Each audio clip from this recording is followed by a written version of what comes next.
todos os irmãos. Feliz Páscoa.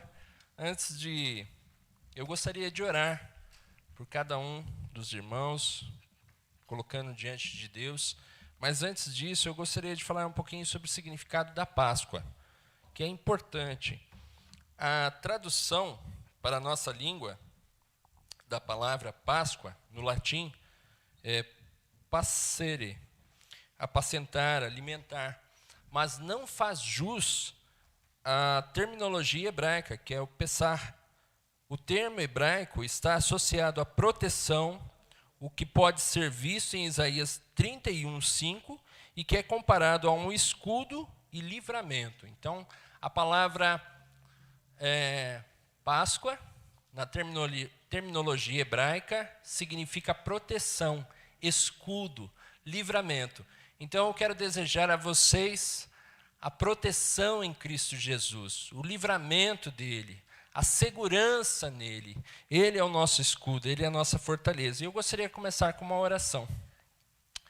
Santo e amado Deus, Pai Todo-Poderoso, nós queremos agradecer ao Senhor, porque o Senhor Jesus é a nossa Páscoa, é a nossa proteção, é o nosso escudo, é o nosso livramento do anjo da morte, aonde nós podemos ter vida e vida abundante em Cristo Jesus. Podemos ter o perdão dos nossos pecados apagados pelo sacrifício que Cristo fez na cruz, sofrendo pelos nossos pecados, sendo castigado em nosso lugar e derramando o seu sangue para a nossa purificação. Obrigado, Pai, porque o Senhor nos tirou do império das trevas e nos transportou para o reino do seu Filho amado Jesus Cristo, no qual temos a libertação e o perdão dos nossos pecados. E eu quero pedir agora ao Senhor, ó Pai, que os nossos corações, eles possam estar quebrantados diante do Senhor. Que a Tua palavra seja como um martelo que esmiuça a pedra, se os nossos corações ainda estiverem endurecidos pela Tua palavra.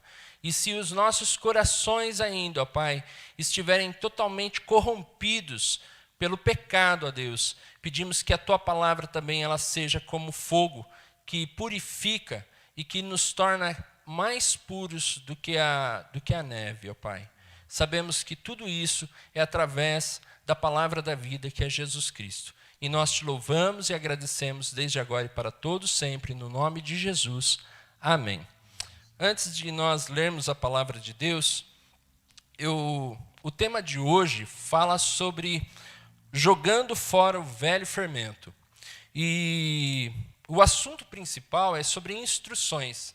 E eu gostaria de saber se você tem facilidade em seguir instruções. Você tem facilidade, você consegue seguir instruções? Porque a primeira Páscoa, que foi instituída por Deus, ela teve várias instruções, aonde o povo teria que seguir fielmente as instruções dadas por Deus. Se eles não seguissem, aquilo poderia complicar muito para eles. E eu me lembro uma vez, a primeira vez que eu usei o GPS e fui para São Paulo, rapaz, aquilo me deixou bem perdido no início. Por quê? Porque eu dei várias voltas, andava em círculo no centro da cidade de São Paulo e não estava entendendo as instruções que eram me dadas. Então parecia que o GPS estava errado, mas não estava errado. Quem estava errado era eu, que não estava atento às instruções. E aí eu comecei com calma, parei e comecei ali a prestar atenção nas instruções que foram dadas e consegui chegar até onde eu precisava ir. Então, as instruções elas são importantes. E um assunto mais comentado no mundo, que eu gostaria também de falar, que todo mundo sabe, é o caso do coronavírus, o Covid-19, né? Esse vírus ele pode até matar por complicações da infecção, principalmente respiratórias. Por essa razão, o Ministério da Saúde, por não encontrar medicação específica, orienta a população com cuidados básicos para reduzir riscos em geral. Além disso, alguns especialistas na área da saúde têm afirmado que o isolamento social é importante no combate à disseminação do vírus e também para que hospitais se preparem para tratar os pacientes mais graves. Essas simples instruções garantem esses peritos da saúde. Além de proteger, podem até impedir muitas mortes inesperadas. A Bíblia também nos conta que o povo israelita recebeu determinadas instruções que, se seguissem corretamente, ficariam livres de uma praga mais terrível do que essa que estamos presenciando hoje. Mas que instruções eram essas? E por que os israelitas deveriam obedecê-las? Então eu quero convidá-los a abrir a sua Bíblia em Êxodo capítulo 12, do versículo 1 ao 20. Êxodo capítulo 12, versículo 1 ao 20. Só que nós estaremos lendo somente do versículo 1 ao 7. Nós vamos ler alguns versículos e vamos, aos poucos, ir fazendo um comentário para que nós possamos encontrar as respostas por que os israelitas deveriam obedecer essas instruções.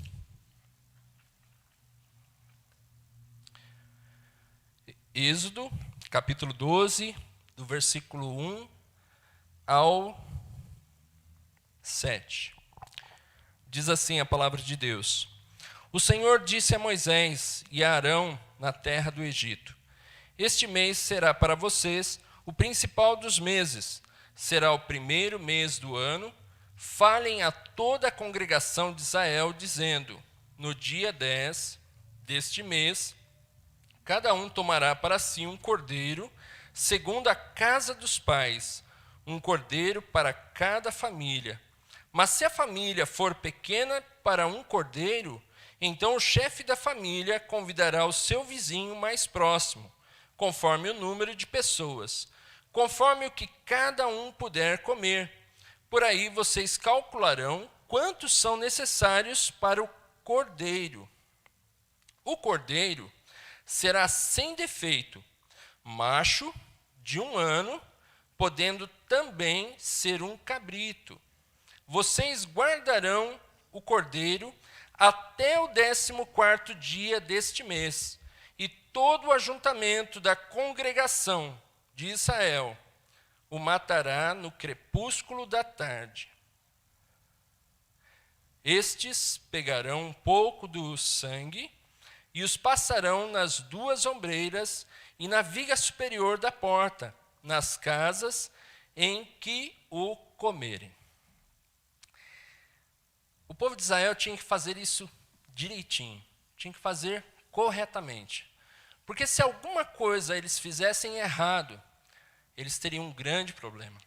E o problema ali seria a morte dos primogênitos, ou seja, seria a morte dos filhos mais velhos da casa.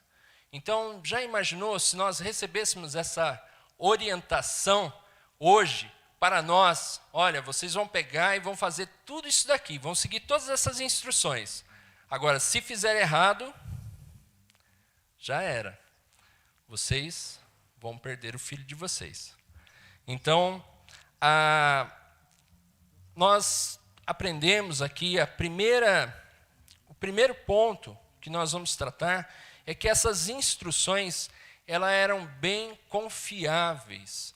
Hoje, o que nós vemos com tudo isso que está acontecendo no nosso país e em outros países também, nós vemos muitos fakes, nós vemos muito, às vezes, brigas políticas e outras coisas mais. Mas o problema existe. E as pessoas, elas precisam ouvir as instruções. As pessoas precisam seguir as instruções certas.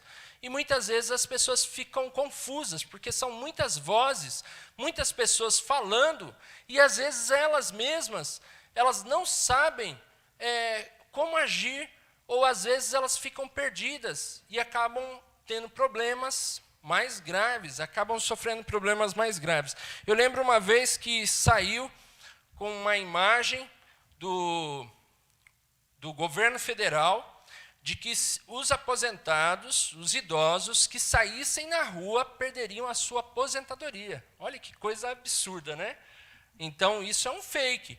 E muitos ficaram apavorados. Imagina só idosos ali que começaram a ficar com medo do que estava acontecendo ali. E aquilo começou a fazer um mal para eles. Então, preste bastante atenção. A palavra de Deus, ela nos mostra que existem várias vozes também. Vozes de falsos mestres, pessoas que ensinam coisas erradas, doutrinas falsas. E nós precisamos estar atentos somente a uma voz, a voz de Deus. Lá no início, no Éden também, você pode ver que Deus deu uma instrução a Adão e Eva para que eles não comessem da árvore proibida, senão eles morreriam.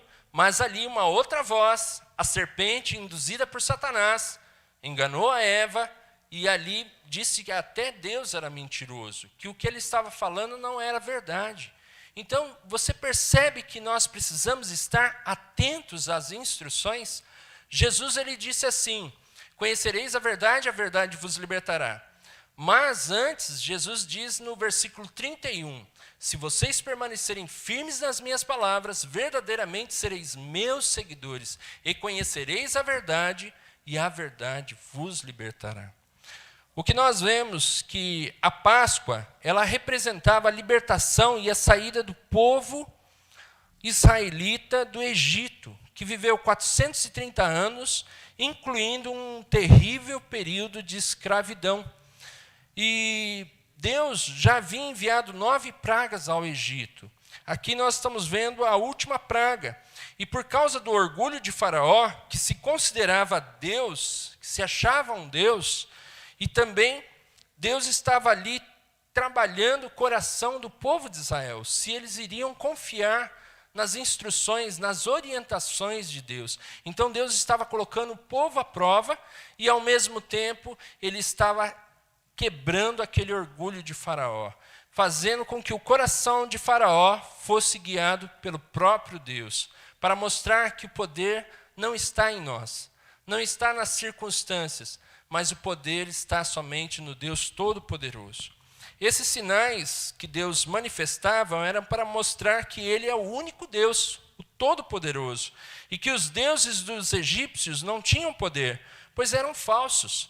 E hoje vemos que quantas pessoas elas seguem falsos deuses, o dinheiro, as riquezas, os bens, a saúde, muitas pessoas cuidando da sua saúde, querendo viver mais tempo aqui nessa terra, sendo que a nossa vida é como a erva do campo, ela é frágil, ela acaba tão rápido.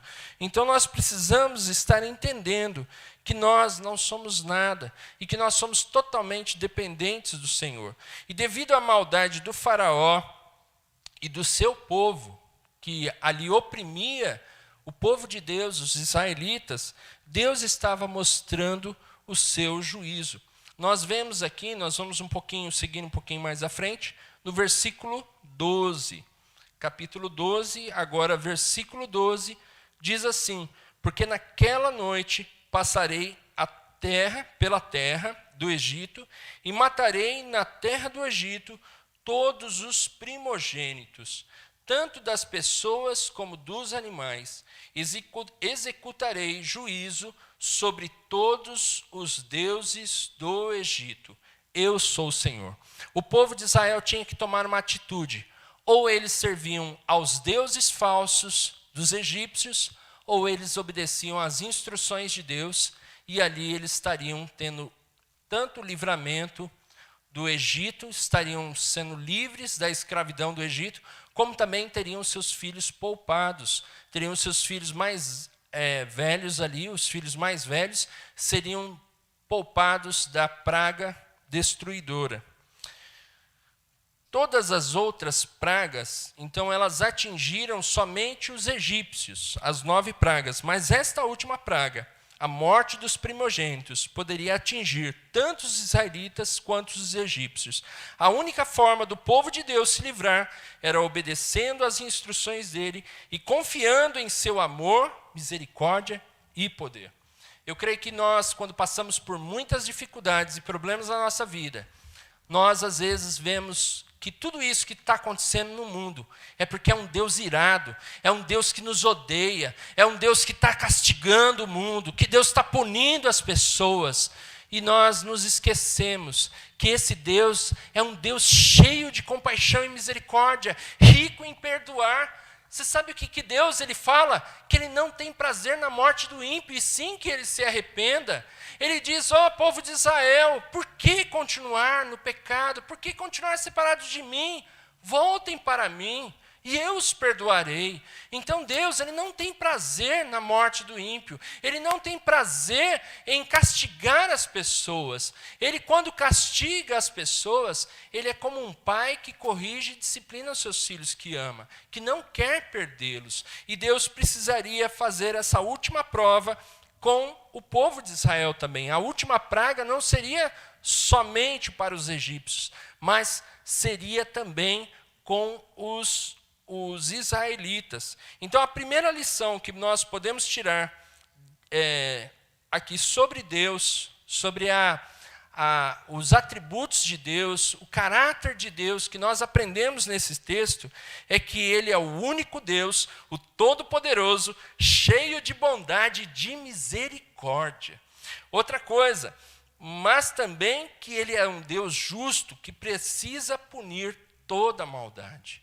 Então Deus não é somente amor, mas Ele precisa punir toda a maldade. E por isso nós devemos ser humildes e obedecer às suas instruções. Desse modo estaremos demonstrando que confiamos nele. Outro texto que nós vamos ler agora é do versículo 8 ao 11. Versículo 8 ao 11, capítulo 12. Naquela noite comerão a carne assada no fogo, com pães sem fermento e ervas amargas. Não comam do animal nada cru, nem cozido em água, porém assado ao fogo, a cabeça, as pernas e as vísceras. Não deixem nada do cordeiro pela manhã. O que, porém, ficar até pela manhã, queimem.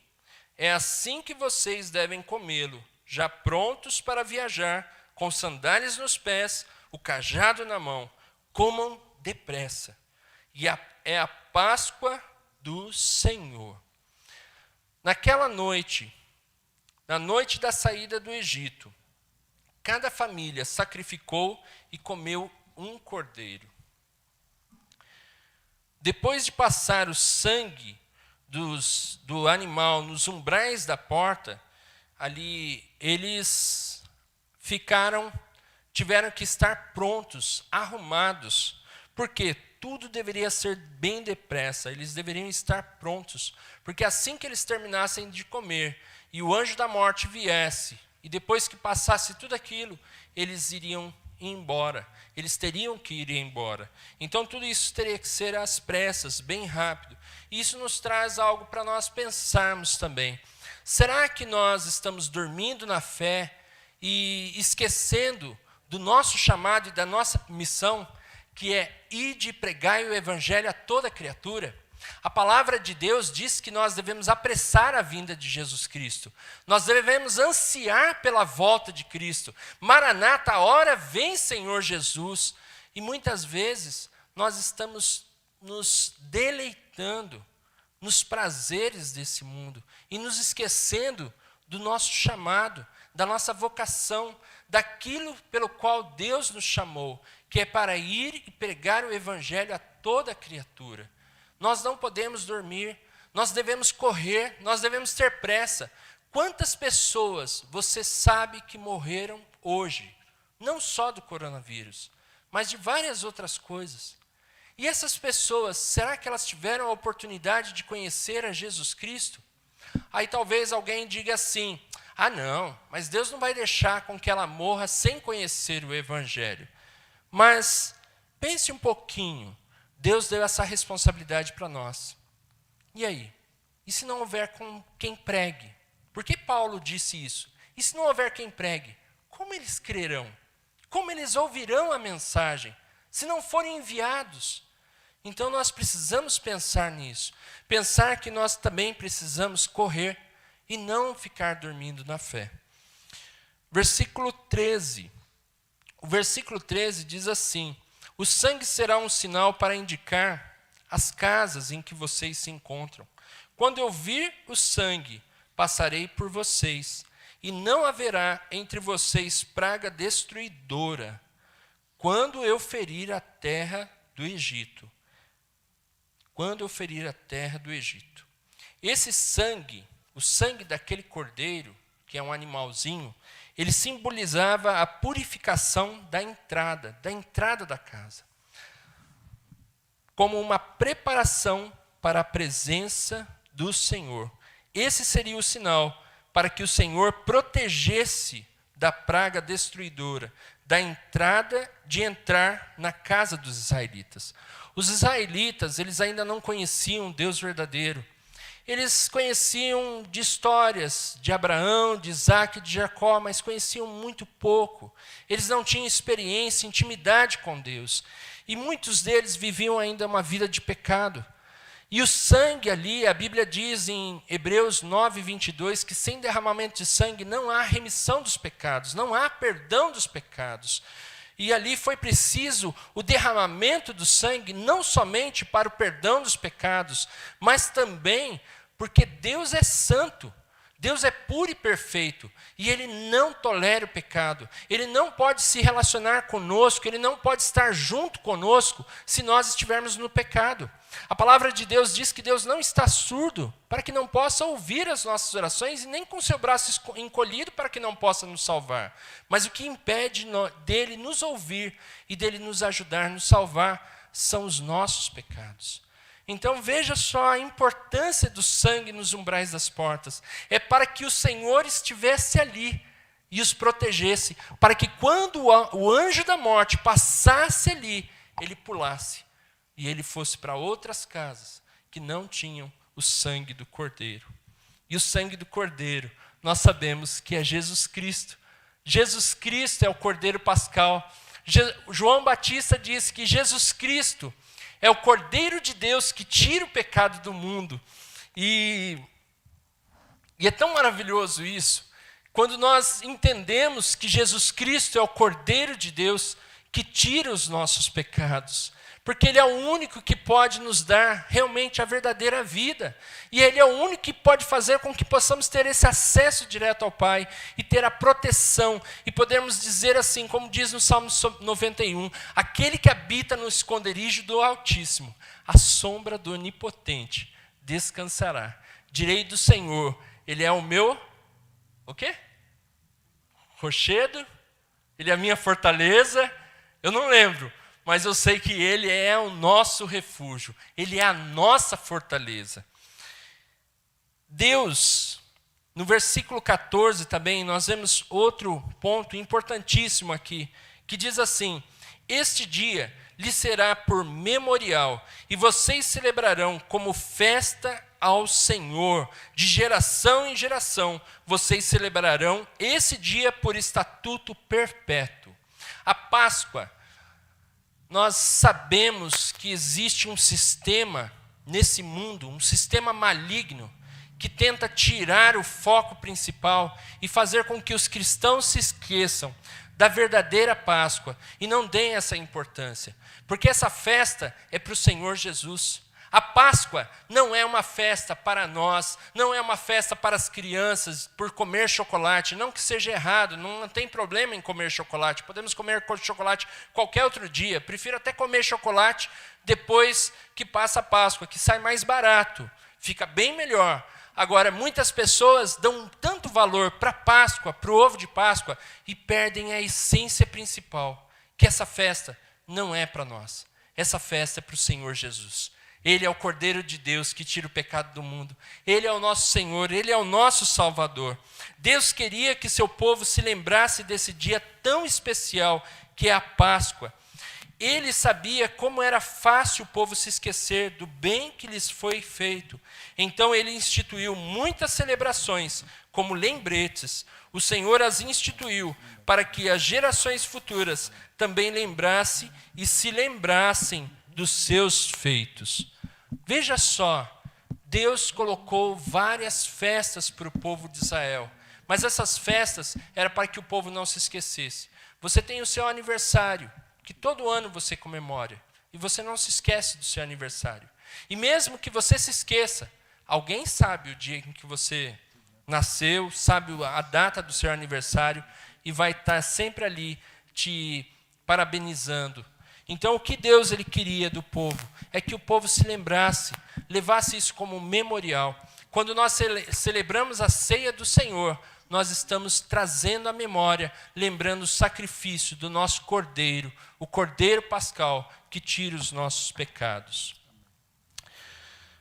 A segunda lição que nós podemos tirar daqui é que Deus deseja também que lembremos da nossa libertação do pecado e do poder de Satanás. A Páscoa hoje é celebrada através do sacrifício de Cristo, o nosso Cordeiro Pascal.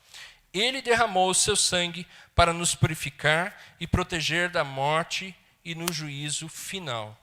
E terceiro, essas instruções, ela ensinaria o povo israelita a ter comunhão com Deus numa vida de santificação. Numa vida de santificação.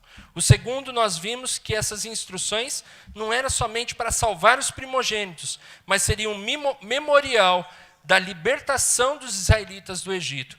E esse terceiro agora, essa instrução, ela ensinaria o povo israelita a ter comunhão com Deus numa vida de santificação. E aqui em Êxodo 12:15 nos diz assim: 7 dias vocês comerão pães sem fermento.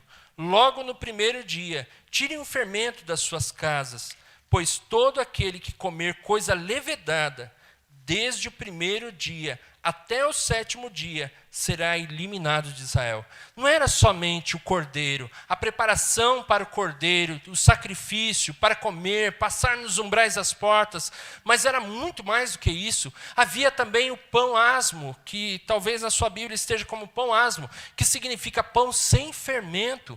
E o que é esse pão sem fermento?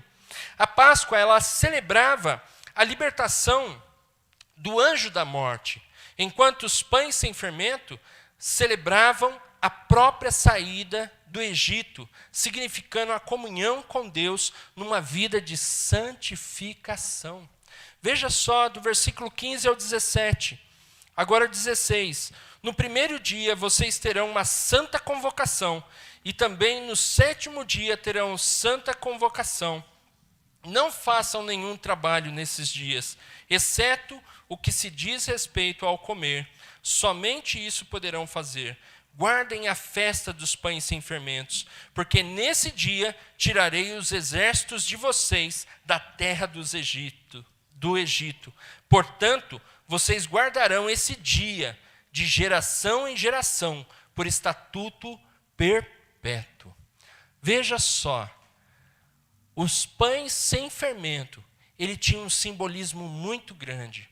E eu gostaria de fechar, trazer esse momento agora sobre a questão de nós, como corpo de Cristo, como igreja de Cristo, a igreja viva do Senhor Jesus. E eu quero convidar você a abrir agora em 1 Coríntios, capítulo 5, 1 Coríntios, capítulo 5, do versículo 7 e 8. 1 Coríntios, capítulo 5, versículos 7 e 8, que diz assim: joguem fora o fermento velho, para que vocês sejam nova massa, como de fato já são, sem fermento. Pois também Cristo, nosso Cordeiro Pascal, foi sacrificado. Por isso, celebremos a festa, não com fermento velho, nem com fermento da maldade e do mal e da maldade, mas com fermento, o pão da sinceridade e da verdade.